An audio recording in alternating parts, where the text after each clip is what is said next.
welcome to BuzzLogic's Vino Diaries, where influencers talk and I taste. I'm your host, Valerie Combs, and we are shooting live from the District Wine Bar in the Soma neighborhood in San Francisco.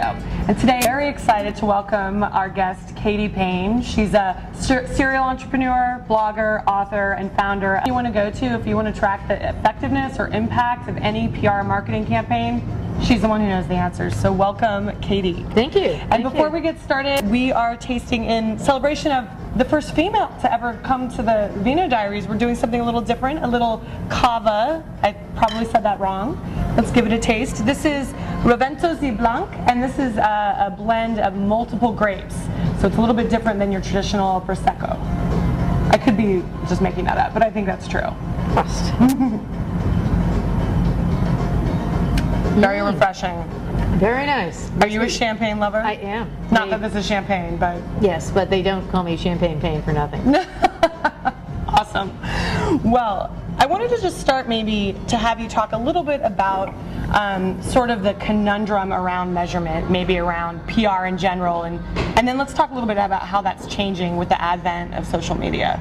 Well, the interesting thing, I just came from a discussion about this very subject, which is that it used to be that the public relations process was that typically, especially in the Valley, that you'd do PR. You'd put a press release out there and you'd contact certain editors and you'd hope that they would write something nice about you, and then maybe someplace down the road, as a result of maybe reading that story, maybe some ads, who knows, right, somebody would buy your product. Right. Okay, so that was PR in the last century. Now the difference is that it's about the public relationships that you form. It's about doing the right thing for your customers, because fundamentally, where in the olden days a reporter or an industry analyst might or might not say something nice about your product, now customers are saying things nice or not nice about your product.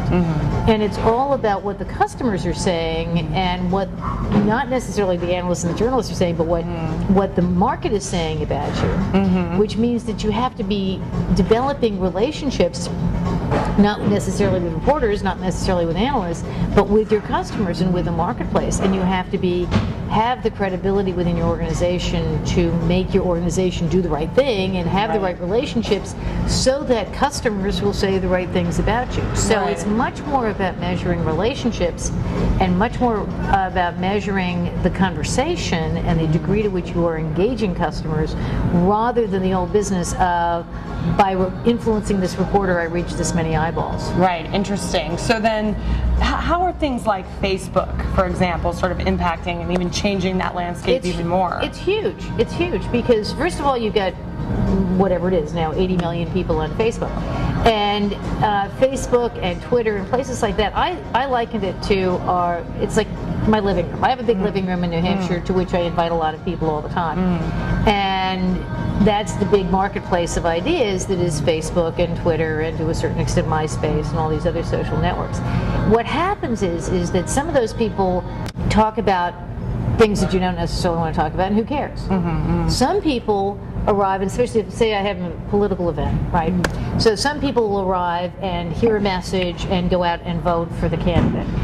Some people will actually write money for the candidate, and some people will actually stick around and do the dishes and go out there and campaign and canvass for the candidates the next day.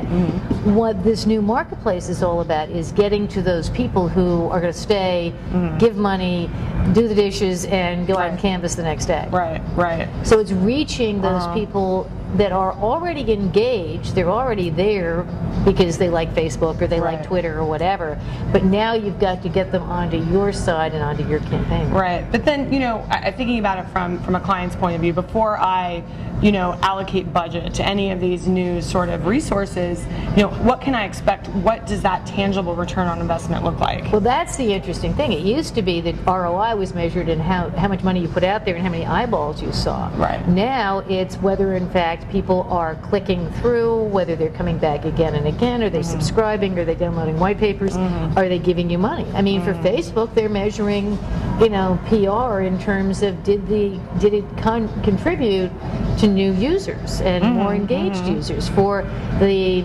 American Society ASPCA, they measure results in terms of new members and donations. It's not about how many eyeballs, it's what did people do. Who's doing it right, would you say? Any examples?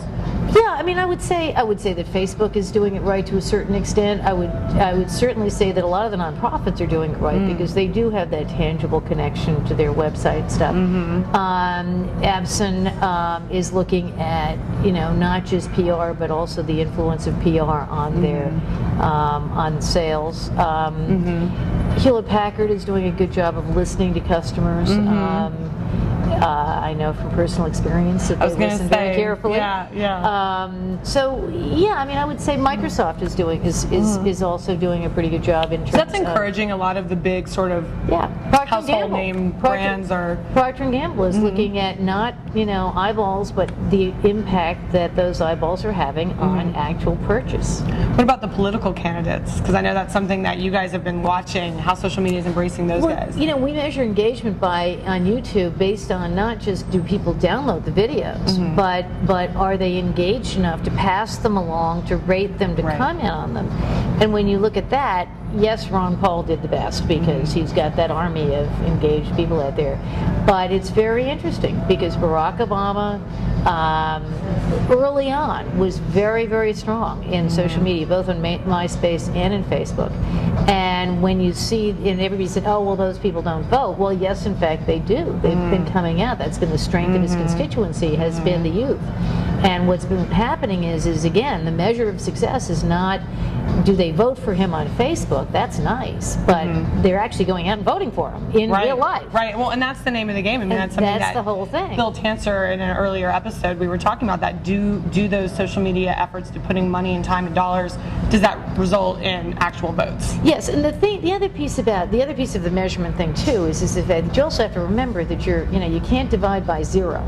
Okay, so in the olden days, return on investment meant that you calculate the investment and divide that by the return. Well, you can't divide into zero. It's not costing you anything to do a YouTube video. Take the Barack Obama "Yes We Can" video.